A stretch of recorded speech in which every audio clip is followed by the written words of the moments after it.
நோக்கம் முழுக்க இப்போ நீங்கள் செய்ய வேண்டியது ரொம்ப சிம்பிளாக வேணா சொல்லிட்டு முடிக்கிறேன். நீங்கள் செய்ய வேண்டியது, உங்களுக்கு கர்த்தர் ஒன்றை நியமித்திருப்பார் பரலோகத்தில். எல்லாத்துக்கும் என்ன வச்சிருப்பாரு?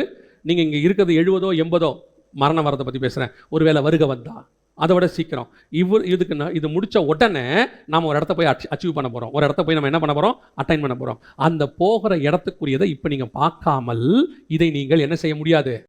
விடவே முடியாது. ஏன்னா இந்த உலகத்தில் உள்ள நன்மை தீமை அறியத்தக்க விருட்சம் அட்ராக்ஷனாக இருக்கும். நீ ஜீவ விருட்சத்தை உள்ள பார்க்கணும். கர்த்தர் நியமித்தவைகளை பார்க்கணும். எனக்கு அதுதான். சில நேரத்தில் இந்த ஜீவ விருட்சம் வரும், அட்ராக்ஷன் வரும், இதெல்லாம் உன்னை வழிவிலக பண்ண பார்க்கும். ஆனால் உன் பார்வை எங்கே இருக்கணும்? அது மேலேயே இருக்கணும். ஹெவன், பரலோகத்தில் ஒன்று எனக்கு இருக்கு, அதை நோக்கி நான் வாஞ்சையாய் தொடர்கிறேன். அதை பார்த்து ஓட ஓட ஓட ஆட்டோமேட்டிக்காக இது எனக்கு என்னவா தெரியும்?